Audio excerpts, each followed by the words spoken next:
Hey, this is editing Chuck here. Um, there's a slight trigger warning for this episode because we do talk about some kind of intense medical stuff. It's not actually in the comics so much as referring back to things in the comics. So, no huge trigger warning for the comic, but slight trigger warning that we are going to talk about like blood a little bit and a couple other things that might be a little bit funky. Nothing crazy, but if you come across it, now you know. Just gird your loins a little bit, or click off and have somebody else check this out for you. Whatever you want to do, but yeah, just letting you guys know and enjoy the episode.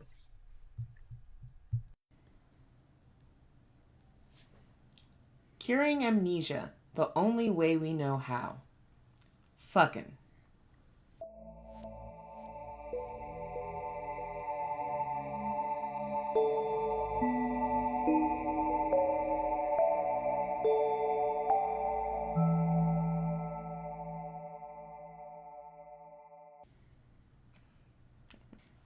Howdy hole, and welcome back to Whole Chat, a podcast where talking about boy love and girl love comics is a totally fine thing to do over a plate of food with your family. I'm your host, Chuck, and with me is a person I can't possibly forget, Keelz. This is very, very romantic. And she also fucked my memory right back into me. That's not how that works. Oh, hey y'all, this is gonna be airing like right after Thanksgiving, so I hope you guys had a nice Thanksgiving. Or like with family or without family, whichever one you want. Or yeah, Friendsgivings too. Yeah, you yeah. know? Or if you don't do Thanksgiving at all, or if you're celebrating like Native American Peoples Day, that sort of thing, if your stuff is different. I just hope you had a good time off or good, opportunity to chill, eat something, whatever. I hope you ate good. God, I hope and you I ate hope good. you took a nap, you know? And I hope no one has to work at Black Friday ever again. Maybe next year. Yeah. That's where we're at. Well, hopefully it was chill. But otherwise, welcome. Today we're chatting about a comic that is very near and dear to my heart and my pussy. And it's one that I've read more times than necessary. We're going to be discussing No Matter How Many Times It Takes by Aniya Yuiji. And it was released in 2014. Aniya Senpai is a prolific boy love and josei artist with work dating back to 2007, and she probably also has some other doujin works that haven't been quite documented or whatever. It is what it is. She blends her unique art style with punchy plot and a whole bunch of slice of life goofiness. Her stories feel lived in, like just very... You see how crazy the plot is, and then you're like, oh, but I feel like I know these people. These are just my eccentric friends kind of feeling.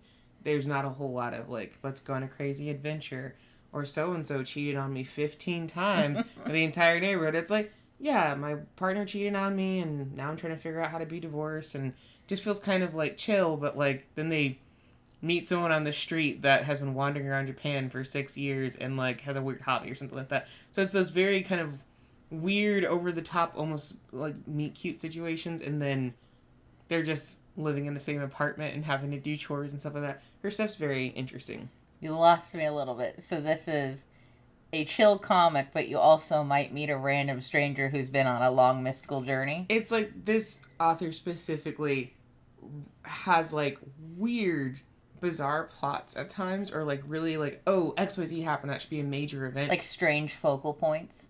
Yeah, but then you're spending the rest of the time kind of just navigating through it, and it's like not a huge thing. So you expect it to be a little more dramatic or a little all over the place, and instead it's very much like, yeah, it's almost like you have a slice of life, but you met an alien. You know what I mean? It's just chill. Okay. Yeah. Okay, I think I'd like to read that. I can get behind that. Yeah, I've read a handful of her works, and they all have that same kind of thing, like, big plot, and then it's, oh, okay, well, yeah, they'll figure it out. So that's really her thing, is feeling lived in, I guess, in her stories. And she also likes things to be extremely horny. So horny and lived in, that's her modus operandi, is to make things horny and lived in. That sounds like a home. Let's make this house into a home. Let's make it hornier. Horny and lived in. Yeah. So, two friends, both alike in tomfoolishness and equally capable of antagonizing one another, are our heroes for this bout, Koto Taro and Fuji Takahiro. two both seemingly straight young men, each with their own specific personal problems. And a really big elephant in the room that we will get to as I continue to talk about this. Let me guess. The elephant is called gay. That's the first hurdle. Ah. So this kicks off with an emergency that confirms that Takahito is injured with some sort of, with some words overlaid, most likely from Takahito, emphasizing that no matter the circumstances, he will always find and love Taro. So all we get is like flashes of Taro running through like parts of this city, and then these words of like, I will always find you and love you, or next time I'm going to find you and love you first kind of thing, as Taro's realizing, oh, there's something wrong that's happened to Takahito. So that's like first couple pages straight up just that. Oh, that's already ominous. Yeah, we already kick off with like, where is this going? Also, too, the covers are just each one of them like really upset crying. Cover one is just Taro on the cover running and bawling his eyes out. Mm. And then cover two is also like Takahito looking kind of embarrassed and a little weepy himself. So those are the covers. I like Takahiro's design. He's got that I think it's called like that sleepy eye that means everyone trusts you. Yeah, face. Yeah. His eyes are a little bit droopy. Yeah. Yeah, the little droopy eye. That's like my favorite type of like little character drawing. I think it's very cute. So we open up with the running and the panic from Taro, and then we flash back to the two leads as shitty teenagers doing shitty teenage things, like casually asking to be friends with benefits. Each other? Sex friends with each other. Yeah. All right, just checking. No, super chill shit. Because you said they were straight men. Super chill shit, you know? Like so straight to ask your male friend to have some sex with you. So straight. Right. So Taro asks extremely casually, citing that they have high compatibility as the only real explanation for why he's asking. He's very reasonably rebuffed, considering the aforementioned like straightness and Takahito's insistence that he only likes double D boobies. That's such a young man response. Yeah. Only the double D's. Yeah, they're both 16-year-olds too, so like they're Yeah. at peak time. Wait till these boys sees those boobs out of a bra. A real man can handle how much a double D sags. But if they can't, no shame. You just didn't know that gravity does also affect the titty. She's not wrong. Taro shrugs it off and reminds Takahito of his responsibilities for their next group get-together, which is Hot Pot, and then fucks off, leaving Takahito bewildered. So just, we should be sex friends. Okay, you don't want to. Well, by the way, bring noodles for Hot Pot. See ya. Oh my god. I'm impressed with Taro's just chill move into the next subject. Like, I couldn't do that. Hey, you want to be sex friends? No? I would just run away. Yeah. Or run into traffic. Which is a regular, I think, thing to do if you're 16 and it's out of the blue. Sure. So Takahito is bewildered, and that bewilderment slowly becomes anger the more that he dwells on their conversation. How could Taro be so casual and relaxed about such a thing? How could he even ask when it's such a high risk in general, and even more one when you consider that they're both men? True insanity in the shape of a carefree teenage boy. That is Taro. Even still, Takahito already has someone he likes and is dedicated to, and it's definitely not Taro. It's his older sister, Kazuyo. Taro's older sister? Takahito is in love with his own older sister. No. No, you're gonna have to warn for incest with this one. So he's a cis-con, and I really mean that that's all it is. Like he very actually is just a cis-con. He's just like, I have to marry someone like my sister. And he is desperately trying his best to appear like a grown-up young man instead of a shithead little brother.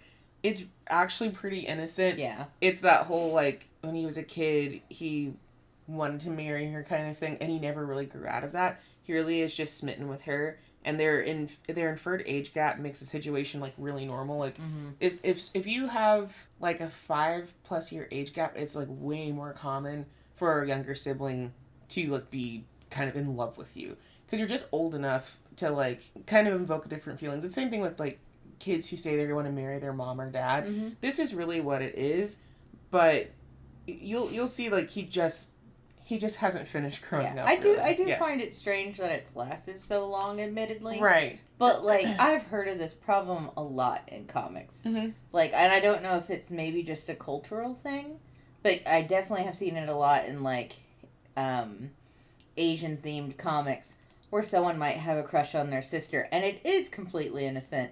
So I'm guessing it must be a thing. Yeah, I think it might be kind of centered around the differences in culture and family structure, but also too, I think it's never confirmed if they go to an all boys school or not. We mostly see boys. We think there are girls there, but if they're, especially when you're in a segregated school, it's segregated by gender or whatever, I feel like that has a higher chance of coming up because it's the main person that you see that is a girl from the time that you start puberty to the time that you become an adult, and the main person you see is of the opposite sex, and they're in your house. That kind of creates a weird thing too, because socially, a lot Japanese kids have been in a situation where they're discouraged from hanging out with the opposite sex. It's been like a huge issue there, especially for high schoolers. So I feel like that has something to do with that, with how many people are legitimately, very innocently bro-cons or cis-cons. Okay. That's my thought about it. Like, I'm sure somebody else has a much better interpretation of what that means, but like it just seems common because you're so segregated and closed off and stuff. Takahiro, our cis-con, runs into Kazuyo at their family home while he's still mulling over how batshit insane Taro is. He desperately tries to appear mature by calling her by her first name instead of a cutesified version of One-san, but she barely notices. Like, in the... I'm trying to impress you by using your name. He says, like, One-san in the, I think it says One-chan, actually, in the Japanese, which is, like, cutier than, saying One-san, which is traditional. But in the English version, they translated it as sissy to show, like, how cutesy it is. So instead of just being cis, it said as sissy to be like, That's cute. Yeah, it's very sweet. No, I get it. Like, I'm laughing, but I'm also just, like, I find it silly that you think, like, giving a nickname or changing a nickname makes you more mature. It's such a teenager thought. Yeah, it very much is. It's very charming. As it is, she's there per their mom's request and is helping get the laundry done, including the laundry pile she found in Takahiro's bedroom, which happened to be a piss-poor cover for his porn collection. No, that sucks. Takahiro is mortified as she laughs and jokes about how he'll never get a girlfriend if he doesn't clean up after himself. Kazuyo then asks if he's seen her ring. It's an old cheap ring that she wears on a necklace that Takahiro gave to her when he was a toddler and when he proposed to her. So he's kept it ever since because it's just too damn cute and she adores her brother. So very much just like a toddler telling you, hey, do you know what an engagement ring is? Do you know what this like special thing is? Because I'm going to give it to you because I'm going to grow up and I'm going to take care of you. So all of his feelings are very much so he wants to actually protect his sister. It's not, he thinks it's romantic. It's not romantic. He just wants to marry her and take care of her. And I was like, yeah, dude, that's not all that marriage is, you precious little boy. As a little child, that's what you think it is, that you just want to be with the person forever. So that's very cute. Mm-hmm. I'm still just like, boy. Like, you're so close to growing up. It's your sister. Yeah, but of course, Takahiro is the one that has the ring, and he's sneakily wearing it out of some weird sense of jealousy over his sister's boyfriend, and probably a subconscious realization that his feelings are changing, and he's just getting older. Mm-hmm. Kazuyo asks him to keep an eye out for it so she can make a mold of it, because she wants to base her engagement ring off of a mold of this ring. Which is super sweet from an older sibling's or outsider's point of view, because she's commemorating her connection to her two favorite men. But that kind of sucks for him. Yes, for Takahiro, it's devastating and makes him want to cling and hold on to the ring even more than ever, in the hopes that will stop her from her upcoming engagement. Yeah. Yeah, so yeah, that's conflicting. Yeah, you get it, but it's like also, and he like doesn't really trust the boyfriend, but I don't think he's ready to like get to know the boyfriend. I imagine when the boyfriend comes over, it's very much like, hey, little sport, and he's like, I don't even like you, don't look at me, and mean mugging them the whole time. But yeah, like, and they don't confirm how big the age gap is between the siblings, but the age gap is enough that Kazuyo is obviously old enough to get married, so 18 or older, and then he's 16, so it could be as short as 2 years, but it kind of hints that she's older and has like a decent job and has had a decent job for a while and has been dating this dude for a while kind of thing, so that she's more likely in her early 20s. So that's a big enough gap to where it's like, yeah, let's... Like, I'm assuming if she's, like, marriage age, she's at least 5 to 6 years older. Yeah, there's a fair chance, yeah. And I would imagine even older than that, because, like, I don't know, I've heard it's uncommon for women to get married at 20. So. Yeah, because coming of age isn't until... Like, 21. Yeah, I think it's 20. Yeah. So I think she's gotta...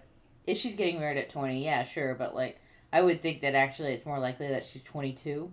Yeah, for sure. So this is where Takahiro's at, mourning the imminent loss of his true love, and fending off psychic attacks from a perverted classmate. Who's the perverted classmate? Taro. Because Taro was the one being like, hey, sex friends? Yeah. Are they friends? Yeah. Okay. Well, you just called him a classmate. You downgraded him. They're strange in that... So I'd say that because Takahiro will refer to him as a classmate, but then they hang out together outside of class. Takihiro's just a little weird. Yeah. I'm just gonna say that. Hello, classmate, who I see at school, after school, and every day. That sounds like friend. To be fair, they both have kind of a weird thing, because they don't have classes together, so they weirdly just meet up in the halls at times, or just find each other at the same, like, one spot pretty consistently, and that's where they have a lot of their interactions, but then they still... hang out outside of school. So they're friends. Takihiro's weird. They're both little weird guys. No judge, but I'm judging. So flash forward to the hot pot hangout, and Takahiro and Taro are arguing over meat, front and center, in front of everybody else. Their friends are completely nonplussed, as though they're used to all this petty fighting and squabbling. Takahiro and Taro continue to bicker and eat as the gathering winds down until they're left alone in Taro's apartment. I'm going to say for sure, like, Taro lives alone in this situation, which is, if you're not used to reading manga or you don't know about Japanese culture, it's not uncommon for teenagers to live by themselves because their parents or a family member or sometimes a school will pay for them to stay near their campus of choice, because they also don't just go up through the school district. They do entrance exams to figure out where they're going to go, pick their high school, and then they'll go to the high school. And sometimes that high school is, 2 train rides away from where they live, so it's not uncommon to see kind of unaccompanied teenagers living in a small apartment kind of on their own. Yeah. So they're at Taro's apartment. He doesn't have anybody else there, so it's totally cool for him to host hangouts. It's pretty normal, which is the other point is, like, Takahiro's like, well, he's my classmate, and he's just this guy I know, but I go to his apartment. Yeah. Yeah. Classmate my ass. He's you behind. Ever be so in the closet you won't admit to friendship? Yeah. He's a little bit behind. I'm so in the closet I can't be friends with this classmate. I'm not going to be able to let that go. So Takahiro watches on in fear as Taro continues to shove food into his face. So everyone else is gone, and he's been eating, and he's still eating right now. Big eater. Yes. And of course he is. And the only excuses he can drum up are needing to eat noodles with hot pot, and since the noodles finish late, he has to, like, continue. Or that there's a possibility of him having 4 stomachs, as though that's just a chill thing to say to somebody. All right. Takahiro continues to look on, eyes drifting downwards to the exposed skin on Taro's back. As Taro leans forward, his shirt rides up further, and his low-rise pants inch down, just barely showing the top of his ass. Takahiro is further captivated by Taro's mouth as he slurps down another mouthful of noodles. Enjoying that classmate? Enjoying the view of your classmate? He reaches forward, as if drawn to Taro, his subconscious filled with the last conversation he had with his sister. Her voice echoes in his mind. You don't just expect someone to make you happy. As he reaches forward and grabs the collar of Taro's shirt. Okay. Because he reaches forward for Taro's shirt, and he yanks the collar down a bit, and he's looking directly at, like, a mole that is on Taro's, like, collarbone, like, right around the area. And he says, I thought that was a sesame seed, but it's a mole? As though that's an excuse for completely invading Taro's space and gazing down the neck of his shirt. Let me get real close to the mic real quick so you can hear me click my tongue. Motherfucker, you're gay. Why don't you give it a lick to find out? Taro replies. Taro's fine. He knows he's gay. The other one who wants to marry his sister, but is also right now considering licking the mole on his classmate's chest. I'm judging you. God.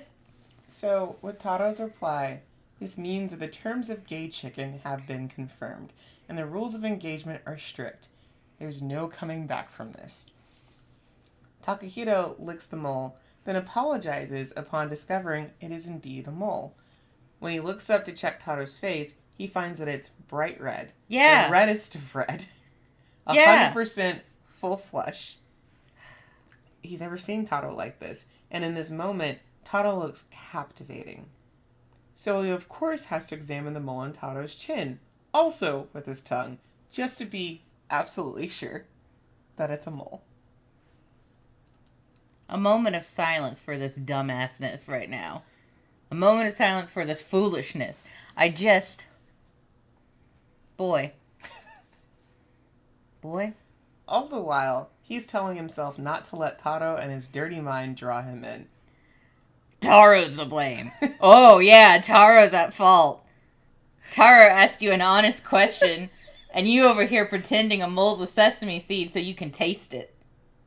There's like a tweet or something where they're talking about, in reference to, I think, football or sports in general, saying that men concoct elaborate rituals to allow them to be close to one another or to touch each other.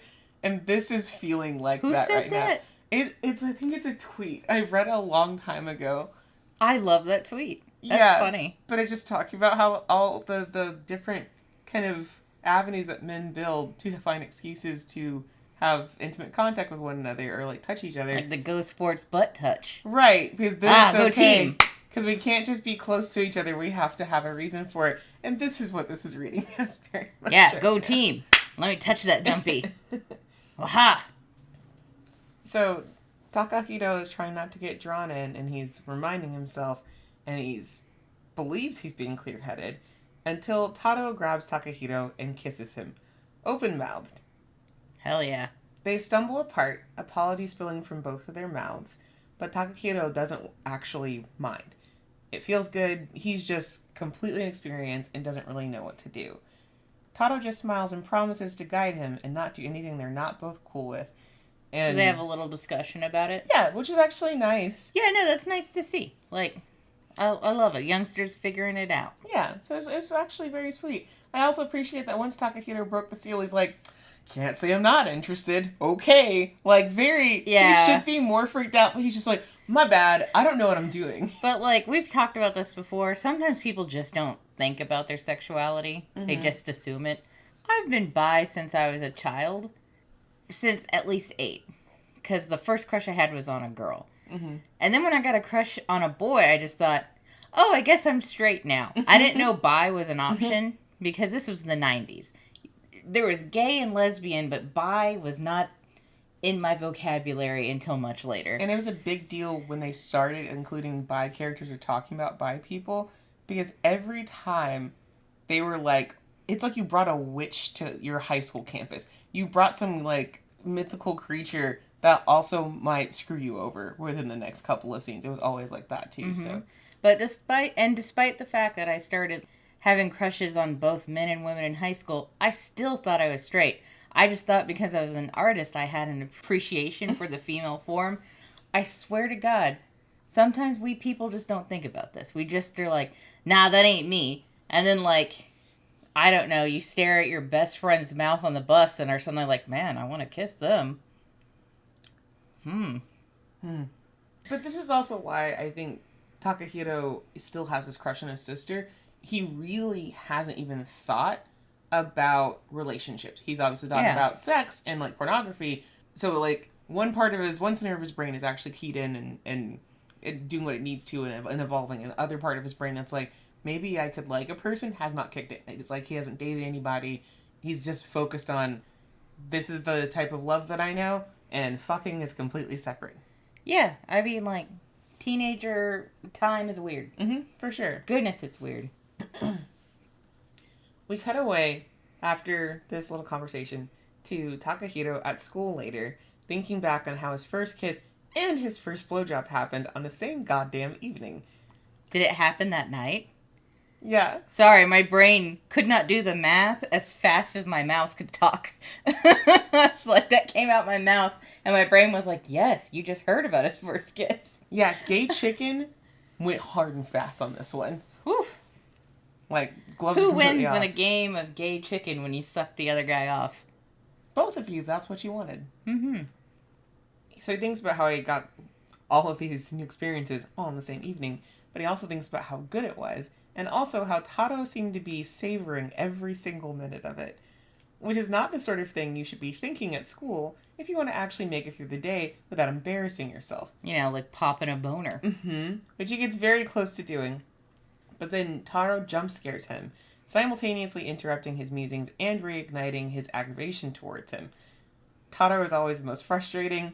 Like, he's too laid back, he's too perverted, he's too careless. Even in this moment, he's got the gall to act like the momentous change to their relationship means nothing. Less than nothing, even. He's too goddamn chill. Takahiro is already a nagging wife. Ooh, a little bit, yeah. Takahiro concocts a rash and very ill-advised plan to regain control of the situation. We're talking maybe 30 seconds of thinking before acting, so we're in full teenager with ideas territory. Oh boy. He declares clumsily that if sex friends is still on the table, then his answer is yes. With the full intent to backpedal once Taro's taken the bait. Except Taro's face flushes with happiness, and he very, very demurely thanks Takahiro. Like, looking down. Oh like, no! Like, head tilted down, eyes looking up at him, and he just gives out the quietest thank you. Oh no, look. And like my wife just showed me the pictures of these main characters. Taro's pretty. Mm-hmm. Takehiro's fucked. Mm-hmm. Oh my god. So Taro thanks him, and it completely obliterates the plan.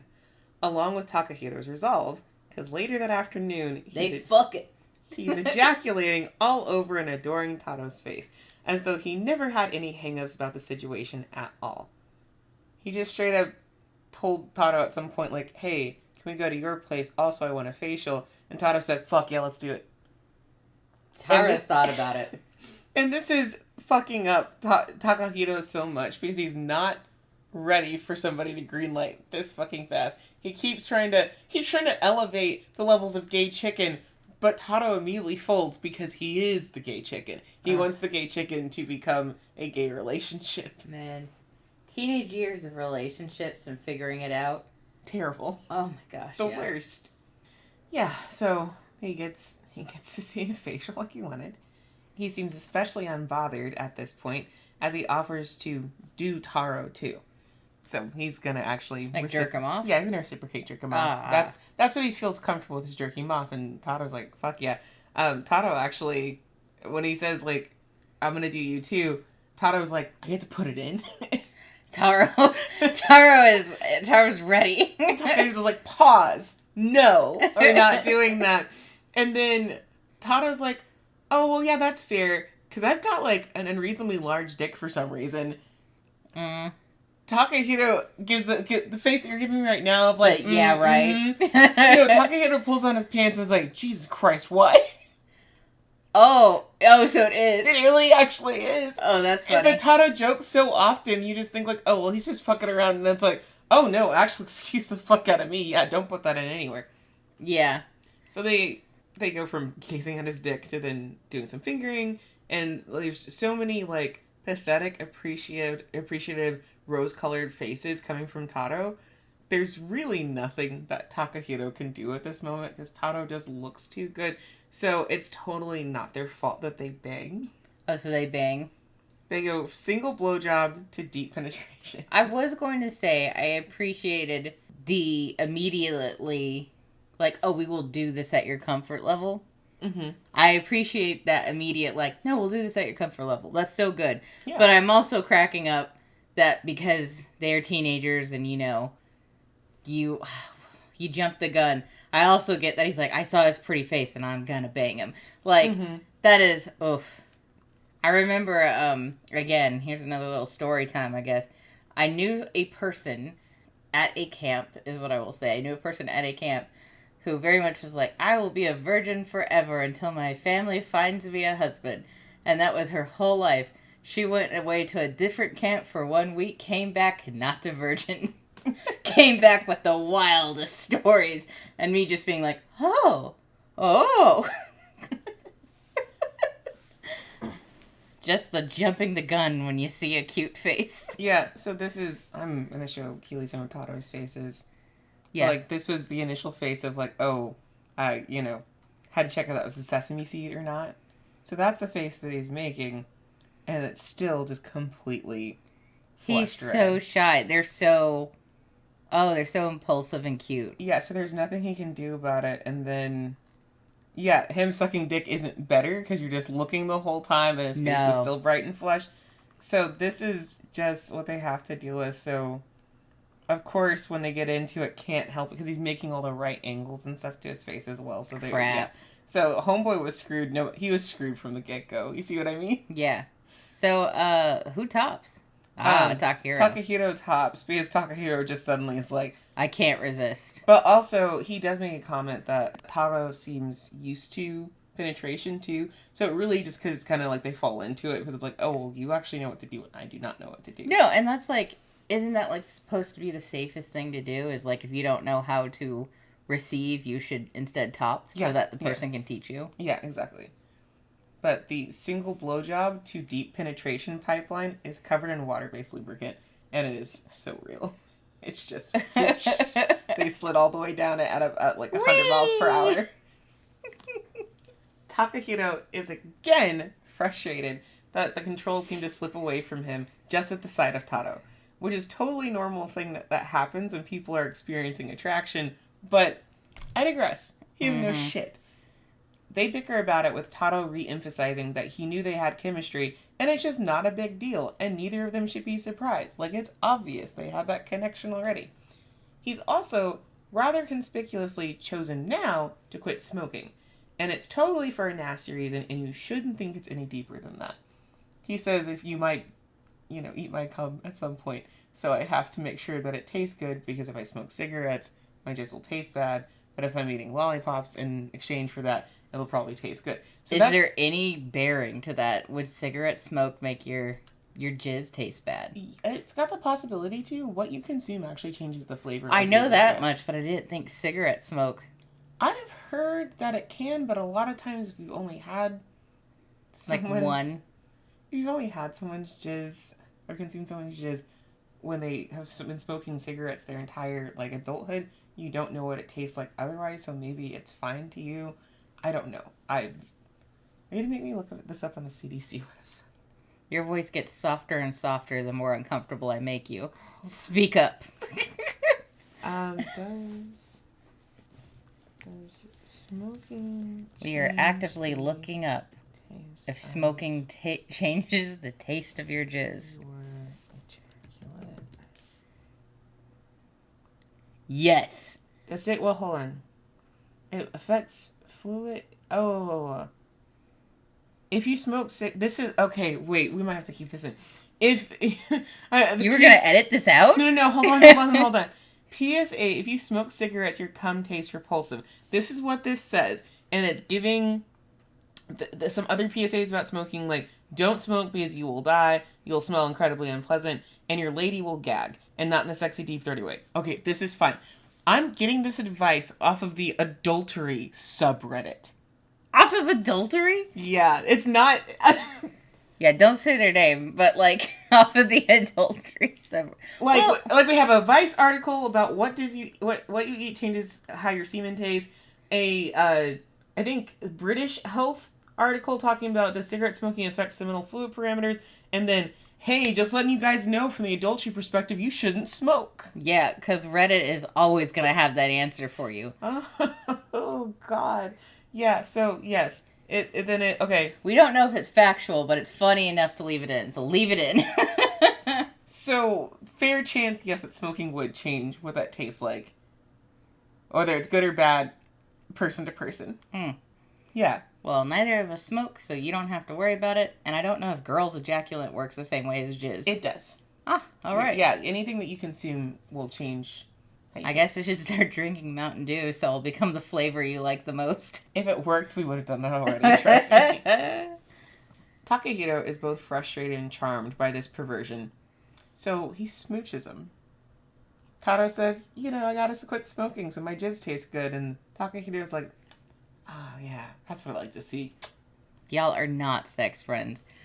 Yeah. Y'all have ridden the lube slide, as you said earlier, to relationship. Uh-huh. Yeah, but kisses him like at the back of the school in the open air. Just hanging out. Barely hidden. Y'all are into each other. Mm-hmm. Fast forward to Valentine's Day, and Takahiro stops by the store after cram school to buy his adorable friend and totally platonic Valentine's Day gift of lollipops. Mm-hmm. He pauses at home at the exact moment that his sister and her boyfriend are asking for permission to be married. Funnily enough, this turn of events doesn't bother him at all. A short time ago, he thought he'd lose his mind about it, but suddenly he doesn't care. He's too consumed with the thought of Taro's smile. In parentheses, I have gay spelled out. Yeah, I see it.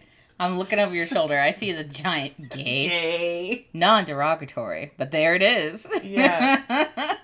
Yeah, it's what I was saying. That's why I clicked my tongue earlier. Lord. He goes to Taro's apartment, rings the bell, and waits. After too long of a wait, he's greeted by a dirty and disheveled Taro, and an even dirtier and more disheveled apartment. It looks like a bomb made of food particulates exploded in the kitchen and nearly took Taro out with it. The next scene has Taro in the tub, Takahiro graciously washing his hair and asking what the hell happened. Taro immediately flushes, and quivering in the tiniest of voices, mumbles something about wanting to officially ask Takahiro out. Oh. He tried to make chocolate and it blew up, right? Yeah. Takahiro hears none of this because it's super small. He barely squeaks it out. But he's immediately horny frustrated by the flushed young man in front of him because he just can't resist his fucking face. And begins to tease him, verbally and physically. He makes some out-of-pocket comment about Taro having been very sexually active and how maybe any guy would do. Oh, you idiot. Yeah, he's absolutely escalates this out of jealousy. But he's been playing in the minor leagues for years, and Taro's a pro with a 6-figure salary. So when he tries to do, I bet plenty of people have been here. You're such a pro, blah, blah, blah. Takehiro's not ready for Taro's admission, which is, I was sleeping with other guys instead of you. Every time I was with someone else, I question why aren't these hands Takahiro's.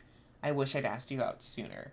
Full chest, flushing, in the middle of getting sexually teased. This is what this motherfucker's gonna say. Damn, Taro. Yeah. So with that, the game's over. Takahiro fucking loses, or wins, or whatever, but he has to surrender, and he jumps into the tub to hold Taro, calling him an idiot in the sappiest way possible. He proclaims that Valentine's Day is now his, and that Taro will have to wait until White Day to ask him out, because he's asking first. Which is, whatever. Really, they both win. It's not that deep. Takahiro is he's this silly little boy. I love him. He is. Taro, noticing the ring hanging around Takahiro's neck, reaches for it and catches it with his teeth. He knows it is, or at least was, for a girl, and now he wants it. He wants it, and he wants to take all of Takahiro's feelings for this girl for himself. He asserts that he's going to take everything, and they're going to make each other happy in the future. Nice. And so this is how they start dating. This is how they start dating. It's very sweet. Yeah, start a relationship. So 2 years later, an older, more grown-up Takahiro is in the process of purchasing 2 rings. Essentially wedding bands, or you could consider it like couple rings, which are really popular in parts of East Asia.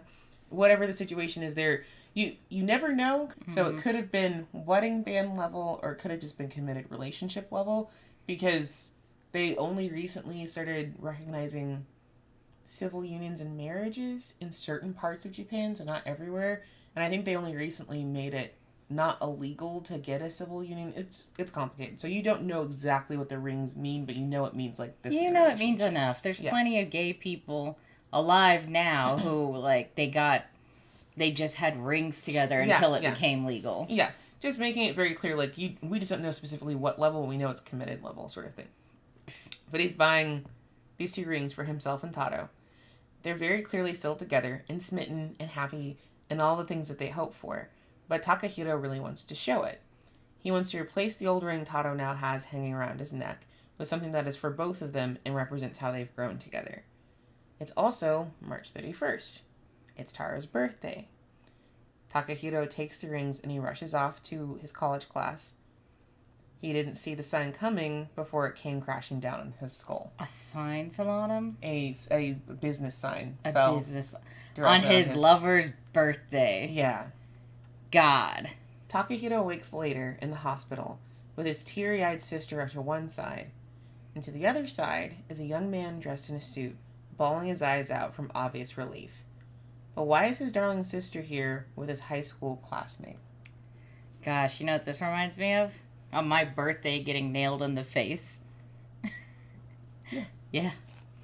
But now the question is, how do you move forward as a couple when one of you is 2 years in the past and doesn't know the life that you've built together?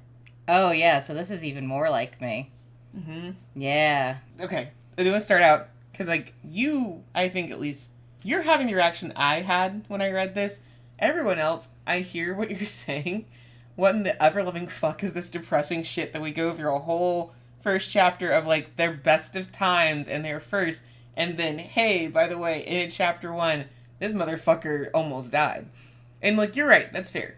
Amnesia is a son of a bitch. But this is also one of the sweetest, silliest comics I've ever read, and I'm on my 4th or 5th time reading it, so it is a good story in general, but it's also uniquely special to me, so I can't help but encourage people to read it. Because, you know, we have some stuff to say, but let's jump into the characters real quick. There's only a couple. Mm-hmm. And then we will get to what I inevitably know is coming. Yeah, what I'm dying to say. Or just, like, not dying, but I'm just, like, I almost blurted it out, but then I saw your face and was like, oh, this is the point. Yeah, we'll get there. We will get there, I promise you. So there's a rather small cast of characters in this one. We have the leads, Taro and Takahiro, of course, and then Kazuyo, Takehiro's older sister, and we eventually get introduced to Tai, Taro's twin sister, and then the 3 other younger sisters that they both have. Mm-hmm. Kazuyo is truly just a regular, supportive older sister. She's obviously smitten with her younger brother, but in a purely platonic way. And she wants to make a copy of the ring that Takahiro proposed to her with when he was a little kid. To use her engagement ring because, you know, this is just how she wants to, you know, commemorate the life that she's lived. It makes sense. Like, she's a simp for her brother, too. Yeah, which... I am also a simp for my brother. Mm-hmm. I get it. Mm-hmm. In this house, we are simps for our little brother, so there's nothing we can do. My little brother is the best. He's perfect.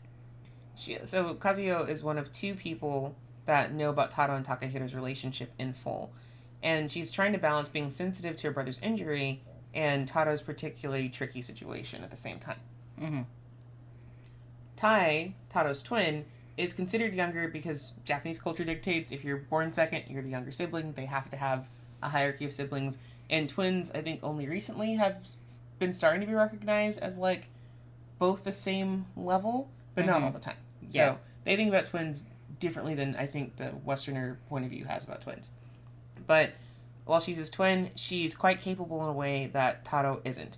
They are similar but very different at the same time. So, like, for instance, Taro can't cook worth a shit, but Tai is a master at it and cooks for their whole family really regularly, including Taro.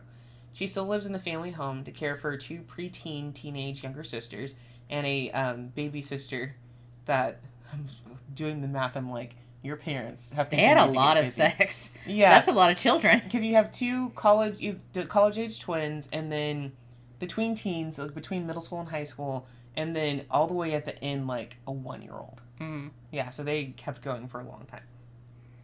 But she's taking care of them whilst going to university. She's much more serious than Taro on the surface, but they're both equally weird and very loving towards their family. Tai is also one of those fraternal twins that looks like an exact copy of her brother, but slightly shorter and with boobs. That's important later. She also is the only other person who knows about Taro and Takahiro's relationship. And all the scenes with her family are also very cute because their sisters are adorable and they adore Takahiro. So even though extended families or the rest of their nuclear families don't know what's going on, they think of these 2 as, like, really tight friends and extensions of the family and stuff like that. I also, there's a scene where the baby ends up sucking on Takahiro's neck. There's one of the older girls was like, I'm going to teach the baby to give people hickeys, essentially. Oh my god. So the baby, like, Takahiro sees it. He sees it because Taro comes back from this family home, like, hanging out. And it's just like, what's that on your neck? And he thinks it's a hickey or something. So at this point, he doesn't remember anything. So he's like, well, maybe he's got other stuff going on. And he's, getting wild with somebody. And he's indecent enough to have a hickey over the collar of his suit or whatever. And then he sees it on Tai later. And is also like, whoa, she also has a hickey on her neck. What's going on in this household? And then he's holding the baby. And the baby's just... on his neck. Yeah. God, that's weird. That's weird, though. Yeah, but it's just like, yeah, babies do really weird. No, like, oh gosh, my poor cousin had a baby. And, like, that thing, when it was hungry, latched onto anything. Arms, nipples, chest, whatever it could reach, your cheek. Does milk come from there? Give it to me. So, yeah, no, a baby giving you a hickey on accident, understandable. Totally makes sense, yeah. Well, we've talked plenty about Takahiro. That's because most of the comic is from his point of view. So we understand a lot of his feelings and motivations up until the accident. Taro, however, is more of a mystery, and a lot of his personal history doesn't come up until the last few chapters. So Taro is a giant goofball, but underneath it all, he's also quite serious and dependable. He currently works in administration at a pornography company, which is a little weird and causes some confusion during the story. I have to say it now because there is an extra for this comic that I don't think got translated into English, so I had to just find it and give it a read myself. But it confirms only in the extra that he works for a pornography company in admin or he sometimes drives the talent back and forth and stuff like that. So he works to help support his family and Takahiro financially so that his siblings can focus on school. He's not particularly focused on education and started smoking at a young age, so he's a bit of a baby delinquent. He's also a bit of a siscon himself, so they have that in common. But he's at a more normal level, and with the added caveat of him being a twin, you get it. Yeah. He got into a rather inappropriate relationship with an older man as a young teen, purely just to try it out. But he didn't find it particularly fulfilling. He just thought he should do it, because his sister got a boyfriend and said, we can't hang out as much anymore because I have a boyfriend. And he's like, well, I guess I'll get one too, since you don't want to hang out with me all the time. Yeah, so that was the only reason. So he's not lying that he's experienced by the time that he and Takahiro dig down, because he was with somebody for about probably a year. Taro is also an incredibly sentimental person. As much as he terrorizes Takahiro and others with his wild and carefree behavior, he loves really fucking hard. He's an easy crier and can be obliterated by just a touch from Takahiro. So every time we see him flush up, it's usually Takahiro oh, sorry, no. I was trying to figure out by what you meant by he loves really fucking hard. When he loves you, he does it hard. Yeah. My brain was like, did you say that right? Yeah. I thought you meant he likes to fuck hard. Oh, no, I'm sorry. I'm already in Hallmark brain. I'm not in Hallmark brain. And so I'm hearing all of the yeah, he works hard, but he loves harder in my brain or whatever. Yeah, I'm not there yet. So I was like, I'm in Pornville. You're in Whoville. I'm in Pornville. I'm in the worst ville of all, honestly. You love Hallmarkville. in a really fucked up way. Yeah. Damn. We're addicted to watching bad Christmas movies. Except for do not insult my queen Vanessa Hudgens in Princess Switch. Princess Switch series is amazing. Fight me. I love it so much. I will see Vanessa Hudgens play the same character 60 times. It's so good. Hey, I'm serious. Go on Netflix. Go watch Princess Switch 1, 2, and 3. You will have a great time. Oh, man. Okay. All right. So, yes, he loves really hard. Loves hard, easy crier. Gets obliterated anytime Takahiro touches him. Yeah, I'm there now. I'm sorry. I'm just in Pornville. I don't even know why I'm there. My brain is just normally meandering around there. It's okay. You're a degenerate. I am. Taro is an incredibly strong character. He's tenacious and steadfast, and he displays his strength in every single chapter of this comic. Which he really has to because, woof, your partner has amnesia now, and they live with you, and you have combined your lives. What do you do about it? Hey, is it time to talk about it?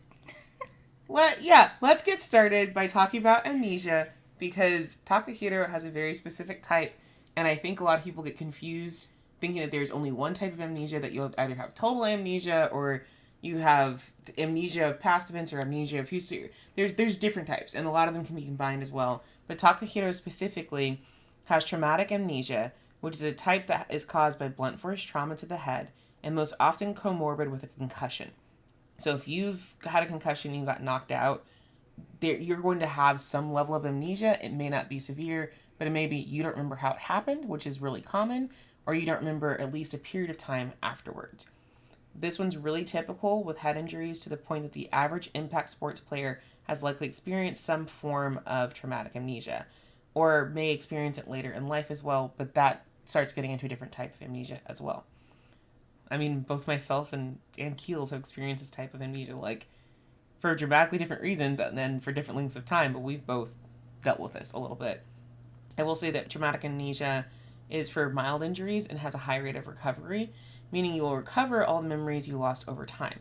However, this is directly tied to the severity of the injury and just how damaged the brain is. It can also result in memories returning in strange chunks rather than in one go. How they often portray it in media is where someone's memory just like snaps back, but that's not what actually happens. You have multiple mini snaps that slowly but surely reform the memories that you've lost. Point being, this is a type of amnesia that you generally recover from, if not completely, then to an acceptable state to continue living your life as you were before. So I can guess, based on Takahiro, 1, not entering a coma, because he's passed out for a few hours at most, and 2, being released from the hospital with no further instructions, but to make sure he keeps to his normal daily routines, that he will eventually recover. It just might not be fast. Could take weeks, could take months, could take years, but his memories are likely not lost forever, and he's not a completely different person. And the more he continues to live his life, the more he'll likely recover faster. And we know about this because when I was 14, on my 14th birthday, I got a tennis ball thrown into my eye, and it shoved my left eyeball into my brain. Luckily, there was a brick wall behind me, and so my eyeball just popped right back out. This actually saved my life. So I got a hyphema, optic nerve damage, and temporal lobe damage where a scar was left on my brain. It was like the worst pain of my life for a second. But honestly, here's the best thing and the worst thing about head injuries. You go into shock very quickly. Mm-hmm. So you're only in pain for a second. At least that was my experience and what I have been told is normal. And then I was fine. I was giggling even. I was laughing and crying at the same time because I thought it was so funny. I was hit by a tennis ball. How silly. My gym teacher sucked. And not thinking it was a serious injury, just told me to go to the nurse. So we're clear she was bleeding from her face at this point, and they still just said, you can not only go to the nurse, but you can escort yourself to the nurse. A middle school gym teacher told her to escort herself to the nurse. Yeah. And so I tried to go to the nurse, but I kept forgetting what I was doing. Eventually a teacher saw me wandering, realized I was very injured, took me to the nurse. I went to the hospital where I was fine that day, but the next day I had lost about 70% of my memories. I think it was called retrograde amnesia. Yes. So it's, to my understanding, you lose your memories, but not your knowledge of how to function. So, like, for the most part, I knew how to dress myself, go to school, and all that other stuff. But there was some facilities that were messed up. Like, because my temporal lobe was affected, my anger was crazy for a while. I was hot-tempered and tantrumy like a baby. This was a long recovery. I did go to school pretty quickly because they do encourage you to go back to school and stuff. But, like, after, I don't know, I think 2 weeks of being out of school, I was sent back to school. But I did not really have, while I was recovering, for the first few weeks, I didn't have my memories. But they did say it'd start coming back, but they expected there would be a length of time that I just would be missing chunks. Yeah. And so I was missing chunks, which most of it was about myself. I didn't know my personality anymore. I often refer to myself as two Keelz. There was the Keelz before 14 and the Keelz after 14. And the Keelz before 14 was a little different, a little quieter, a little sadder. And the new Keelz me is a little more vibrant and happier, but I was struggling as a teenager. And then after my accident, I forgot I was struggling. So for me, it was kind of a nice, happy reset. But for my family, it was hard. And for the most part, I'm back to normal. But after my accident, the people I wanted to see was the people I remembered, which was my best friend, my future wife, and my little brother. We'd only known each other for about 2 years when she had her accident. And so for me, knowing afterwards that she remembered me in brilliant detail, I was happy about it. Yeah, I was stoked. Because I don't know if I had a crush on you before the accident. I definitely developed it later. Yeah. But I don't know. But you were my best friend, and I wanted to see you. And, like, honestly, a lot of my memories came back within, like, the first few days. There was just large chunks of my childhood that were gone. Yeah. That are still gone. Like, smell seems to be my biggest trigger for getting a memory back. Because I've still had memories pop up, like, out of the blue. Like, I would say it's like a twice-a-year occurrence. Well, also, too, with her specific injury, they kind of had told her, you know, you're going to recover a lot of stuff, but they didn't guarantee that she's going to recover everything. And so we're clear, like, memory's fallible, and you forget stuff all the time to make room for other memories and stuff like that. But for her, they kind of figured when she reached a certain age that might be it, but they even told her they're not sure. So now, at this stage in her life, she's still getting memories back. So there's weird things she's told me over the last few years, especially, where she's like, oh, I remember I did this, and oh, we went and did this one time, and I went to this concert, and I'm like, we've never talked about this, because it didn't come up when we were that age, before her accident, and then she forgot up until recently. But yeah, I've definitely fed her some stuff that triggered a memory, and then she told me, like, a whole host of things that she used to do when she was a child. And so even in her case, where they were fairly certain that some things were going to be gone forever, you just don't know what the brain's capable of, and you don't know how it's going to heal.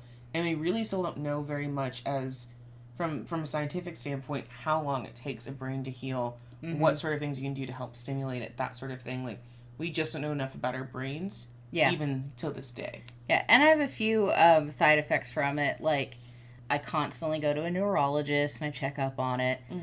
I'd like to say I was really good about going to the neurologist. I wasn't. I was dealing with a head injury, so my temper and my emotions were pretty unregulated. It took some real work to get those a little more normalized. But, like, you know, it is what it is.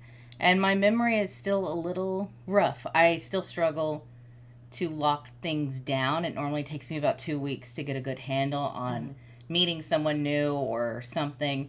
And it's not all the times. There's just some times where I cannot remember a name and a face. They do not stick, and I need the full 2 weeks to do it. Or sometimes she'll forget something that she really liked in the past, and then it'll come back to her, and then it'll go away again, and kind of flip-flop like that. Like, her memory is just very complicated, but she's still a person. She's still functional. She still does all of her normal daily routine. She can take very good care of herself. It's just her memory is sometimes not there, but the physical things that she knows how to do are there, or like the repetition can make it stick there. Like, it's not this death sentence where you just have essentially an adult baby that you're leading around, or you're not doing that born sexy tomorrow kind of thing. I didn't have to reteach her like how to be a kid or whatever, or how to be a teenager. And I will say, like, it's not like I ever stopped. For me, I'm not saying this isn't the case for other people, but I didn't, like, stop liking the same people I liked. There are a few people I had to relearn who they were, but I still liked them just the same. My core self was still there. It's just there's some slight differences. And for me, like, the fact that I became a happier person after the accident, I refer to this accident as a mixed blessing. Things were rough, but, like, we got through it. And I had a good friend group, and my parents, they all helped me through it. Especially epilepsy, because epilepsy is a wild beast when you're trying to control it with medicine, because unfortunately the medicine also causes seizures, and so you basically give yourself seizures until you can find the right dosage. again, it's done as safe as they can, but like there's so many things. Yeah, it's all a lot, and you always say this to me. You've already said it a couple of times in this episode, but you always tell me that you feel like you're a different person afterwards, and that there's an old Keely and a new Keely. But from my perspective, I can't say that you were 100% unchanged. There was nothing that happened, but I can also affirm with complete certainty that she at that time and now is a person I was blessed to be best friends with. That didn't change. You were still my best friend. You still reacted like my best friend. Your amnesia like wasn't the death of who you were. It really was just like a weird, complicated speed bump that we're still sometimes driving over. You know what I mean? Yeah, and I just like, since I don't remember who I was as a kid, like I definitely have that chunk. There's a lot of people who will tell you something funny they did, like, oh, I did this thing when I was 10, and I don't remember being 10 at all. Yeah. I don't remember like 3rd grade or 4th grade or 5th grade or 6th grade. I've had people, just tell me things that they remember, even if it's just a memory that's very fuzzy, but mine is just a blank, and I'm just like, huh. Yeah. So, like, I just wonder, and I just wonder about them sometimes. And also, I'm not saying this because it's not a big secret. Everyone I talk to, like, I talk to them about this because I want to be clear, I have memory issues. And so I don't want to get your name wrong, and I don't want to see you one day and I'm super friendly and the next day I don't know who you are. I just want to be clear. I struggle to remember. I'm doing my best. I'm really not trying to be an asshole. Yeah. So I talk about this a lot. This isn't a big reveal. I am like, I can't believe you found a comic that kind of deals with it. Yeah, I started reading this comics. I thought the cover was interesting, and I read a little bit of the plot, and I thought the plot was actually going to go much differently than it actually did. Mm-hmm. So when I found how it actually goes, then I fell in love with it. So, had my accident already happened when you found this comic? This is 2014. So yeah, my accident had happened. And I already. didn't even read this until I think 2 years ago. Okay. So it didn't get translated until like 2 years ago. Yeah. So. Okay, I know you said it was a 2007 comic. I remember that now, but I was just like, when did I get obliterated? Oh yeah. No, I know when I was obliterated. I just like, my brain was like, if you found this when I was going through all that, shit. No, I wish. I think I would have felt a little bit differently then, but right now, You think so? Because I feel like I personally wouldn't want to read about. That's what I'm saying is I like this comic a lot now. I don't know how I would have felt about it. Yeah, because while you were existing with it. Yeah. But I really empathize with Taro in this book because his main concern is making sure that the person he loves is still cared for and adhering to doctor's orders. He loves Takahiro so much that his own feelings and wants and needs are secondary. It's not that he doesn't still have them, it's not that he's ignoring them, and it's not that he isn't hurt by this whole situation, but in this moment his priorities are for someone else, and focusing on that is keeping him afloat. And I've definitely felt times when things have not been going well for either of us, not just with, memory or head injury or whatever, but just somebody being sick or whatever, that in that moment, all I really want to do is take care of you. And that's the thing that is like buoying me and helping me continue on through life, is making sure that you're good. Yeah, when you love someone, you want to take care of someone. Yeah. And it's just like, that's just how it is for friends, family, lovers. I get it. Yeah, and this is definitely where he is for a lot of the comic, is just seeing that Takahiro is still himself and still feeling okay and slowly kind of figuring things out is what's really keeping him from kind of melting down and having his own minute. He also carries with him some guilt, feeling that he's in a roundabout way responsible for Takahiro's injury because it was his birthday, the rings are going to be his birthday present. He had kind of snapped at Takahiro saying that he didn't want to change his ring, and then Takahiro woke up early, and so he feels like he's kind of responsible. But thankfully, he has people around him, specifically Tae and Kazuyo, that fully understand the depths of his guilt, his frustration, his sadness, and they can kind of help hold his feelings when they become too much for him. Yeah. Because I think he tries to throw the rings away, and Kazuyo sees him trying to do that, because they found the rings on Takahiro's person. They brought him in to the hospital. And so she sees him trying to throw them away, and she takes them from him, and he's like, yeah, just throw them away for me. And she's like, bitch, no. I ain't stupid. You're having a moment. I'm holding on to these. And so they do eventually end up back with them later as well. Yeah, because, I was not in any significant relationship when I had my accident. I was 14 years old.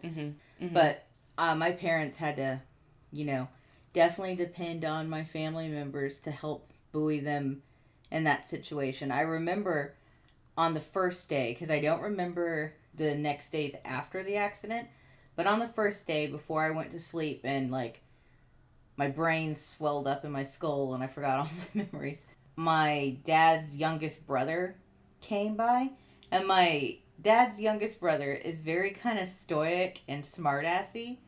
You don't really get that he loves you, or at least as a kid I didn't really get it until he came to just make sure my dad was okay and that I was okay with the accident. And he hugged my father, and I was like, I didn't know my father and my uncle would ever hug so tightly in front of me. And so this whole moment of family support, because you really need it.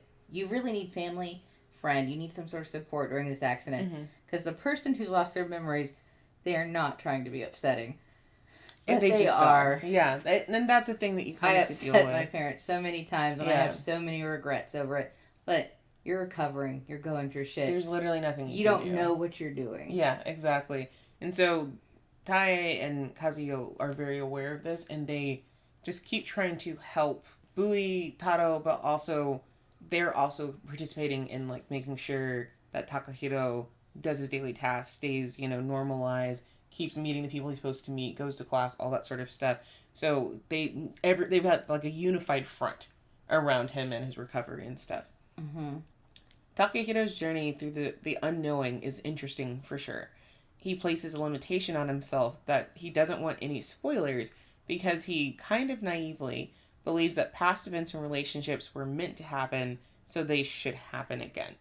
So if he was in love with a girl before, then he'll fall in love with her again, which is the most him thing he could say. So it definitely filled Taro with sadness and joy, but as we're just saying, sometimes you hurt people because you don't remember. So him saying, I'll fall in love with the girl again, I don't need to do it. Yeah. It's you're saying what had been discussed at the beginning of the comic, Takehiro's voice saying, next time I'll find you and I'll fall in love with you first. So here, Takahiro is even kind of making that same sentiment of, if I loved her before, then I'm gonna love her again, kind of thing. Yeah. And so... But, he actually loves Taro. It's just that he didn't know the person he loved was male. It's bittersweet, because Taro knows, that's the person that... He's still that person that I love, and that is going to try and do this whatever can.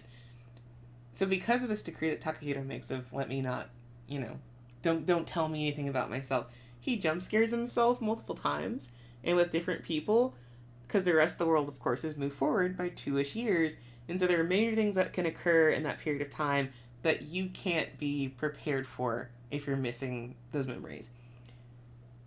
He also accidentally finds his and Taro's sex tape, so that's a thing. Oof.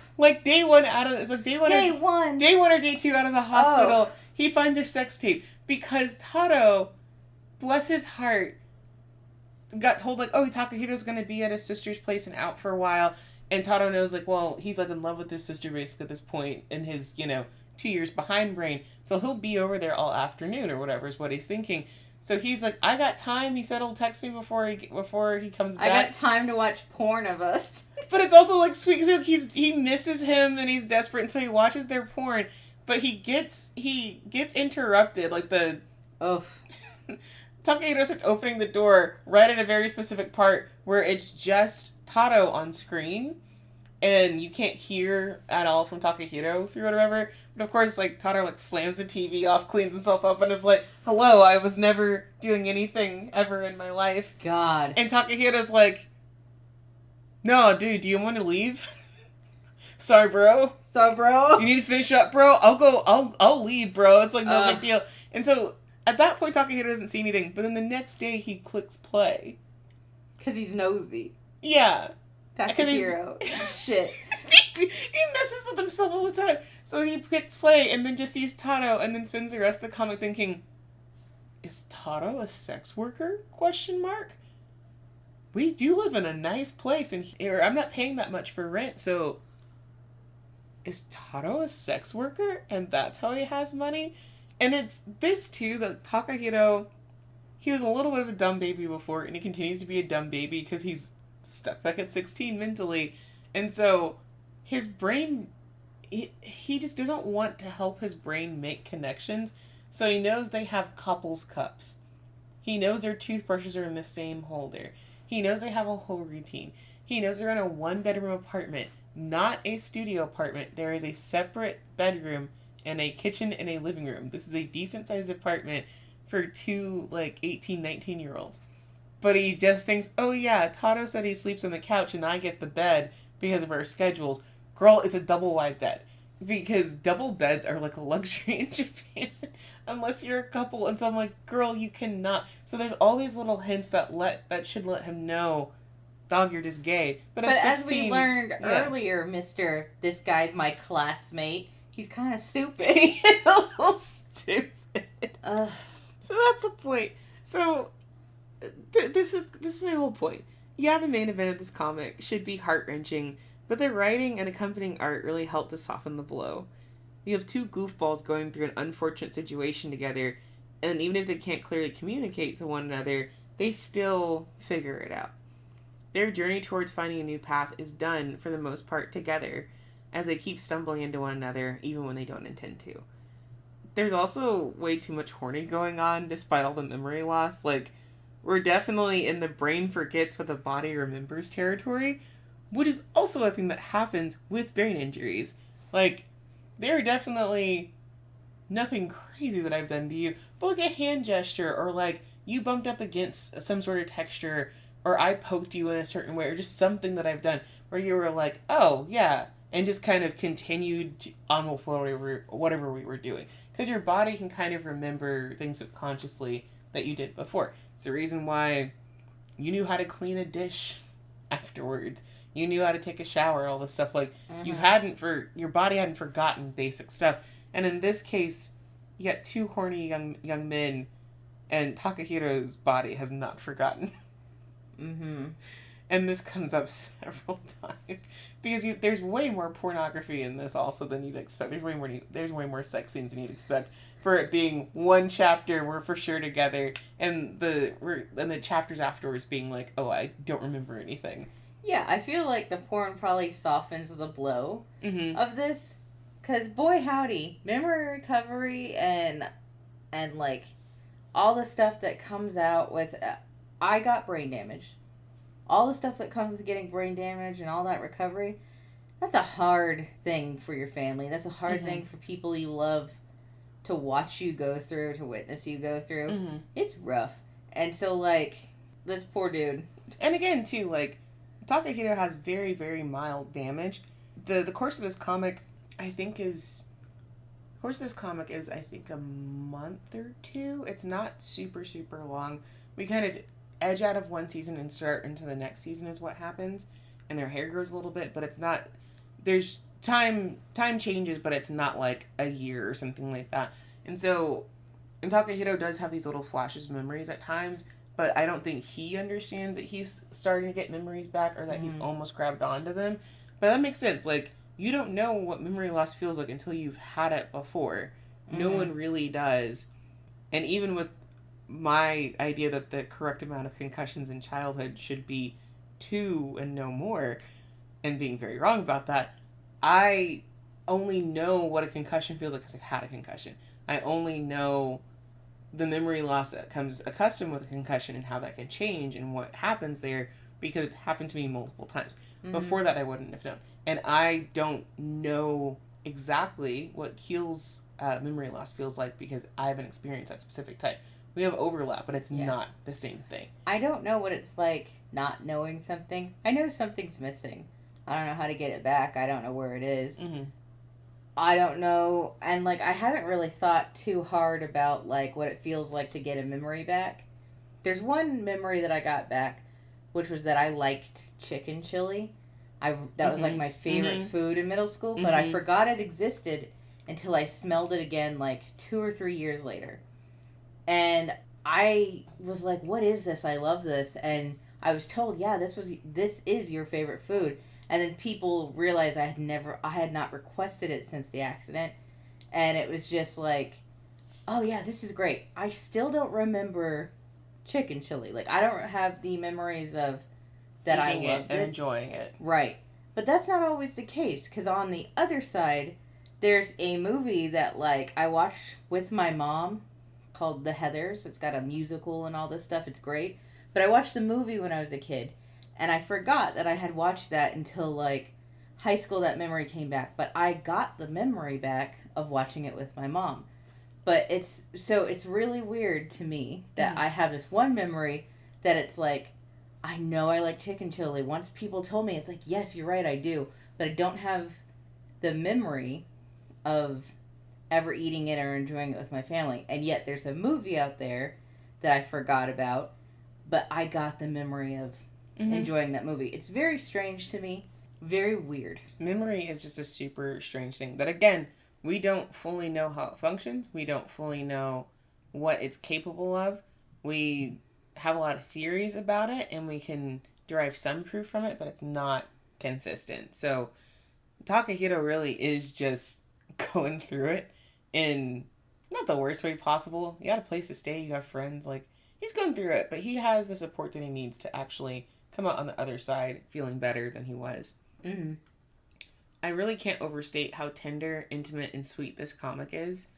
Aniya Senpai masterfully crafts an emotionally charged would-be tragedy through the lens of an impassioned but fairly normal gay relationship. So many of the scenes are just two people going through their regular routines, and most of the dialogue past a point is about splitting chores, doing homework, running errands, connecting with family. I really think this comic hurts more because it feels familiar, but the tenacity of their love serves to soothe you. I really just think it's a damn good manga, and you should absolutely read it and, like, cry your little eyes out if you want. I read comments all the time, people being really upset about it, but I just think it's worth the cry if you need to get that emotion out.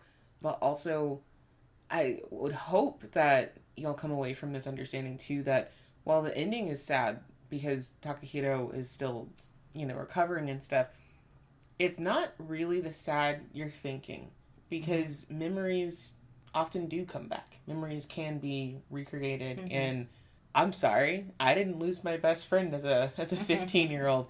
I kept her, is what the important thing was. She recovered to the point that she reached a point where she wasn't in danger of dying, and that's what allowed me to keep my bestie, and that's what I carry with me, and that's how she ended up being my, Your wife. My favorite. The only one that I want to spend time with. This is all this despite her own head injuries and me being way too clumsy near brick walls, so. Yeah, you and your 8 concussions. 8 concussions and the soft spot I had on the back of my cranium. So, I gotta ask, what's your rating, Keelz? I'm going to give this, 10 out of 10 whole. I enjoyed hearing about it, but I'm also going to be honest, I might not read it. I have read a few books about head injuries and memory recovery. It's always a sob fest, and sometimes I'm not in the mood to deal with it. This one I might be more into because it's much shorter. I'm normally reading bigger books of people's experiences, or just I'm normally reading, I guess what I'm saying, I'm normally reading real people's experiences. And a fantasy version, I think, would soften the blow. But I still think it would make me cry. And, sometimes I'm just not ready for that cry. Exactly. There are times where I have stumbled upon something that is like myself in a comic that has just made me sob. And it ripped me apart. It made me sob because it's I know what they're going through. Yeah. Because, this is so deeply personal for me. So, exactly. While I'm giving it a 10 out of 10 whole, I also have to mention, I probably can't read it yet. It's so emotional. We're near the holidays, which, that's an emotional roller coaster in itself. Yeah. Maybe this is a summer read for me when I can cry and then go take a nice cold shower. Yeah. I still would recommend it, obviously, but all those caveats that if you're just not in the headspace for it, don't. But also, really do understand that there are a lot of softening moments, and it mimics what you actually deal with when you have something major going on in your life, which is that life still goes on. You still have beautiful moments with people. You still find a way to find joy in your life. That doesn't change. And so I think especially with it being holiday season, and just with kind of how things have been for people lately, you need a reminder that things will still continue and you can still find what you want out of your life. And I think this comic is a good representation of that. That's nice. Yeah. So you can find, no matter how many times it takes, in English on Manga Planet. It used to be called Fudakiya, but now it's switched over to Manga Planet. You can search it. It's there in English. I will tell you can buy or rent the chapters, or you can use a manga pass to get access to it as part of your, monthly boy love, girl love, shoujo needs. Or you can find it in Japanese wherever you get your manga. It may be slightly out of print, but I would definitely check any site that you can get manga on. Check your Kinokuniya to see if they have it online, that sort of thing. It contains amnesia, medical issues, mild cis-conning, gratuitous teenage shenanigans, and some sadness. But you can find Aniya Senpai at Aniya Yuiji on Bluesky and Twitter. That's ANIYAYUIJI on Bluesky and Twitter. Or you can find her on Pixiv. She's user number 9660976. Or at her website, which is news.anygm.info. As always, be polite, don't cause problems, please and thank you. You can follow us on Bluesky and Tumblr at whole-chat, or you can contact us via email at whole.chat.69@gmail.com. Feel free to use those to reach out if you have questions, comments, suggestions, whatever. And you can subscribe to our YouTube or our Spotify so you don't miss the next whole chat. We post clips to our socials twice a week and upload this behemoth every Friday, so enjoy us, please. Look us straight into our vocal eyes, our bodies, our souls, our minds, and enjoy chatting about Whole with us. Thanks. I thought you were going to ask them to look into your hole. That's not free. My hole is not free. Feet pics are also not free. Nope. We know what we need to charge for. You have to pay for everything. But that's all I got today, so tighten up. Tighten up.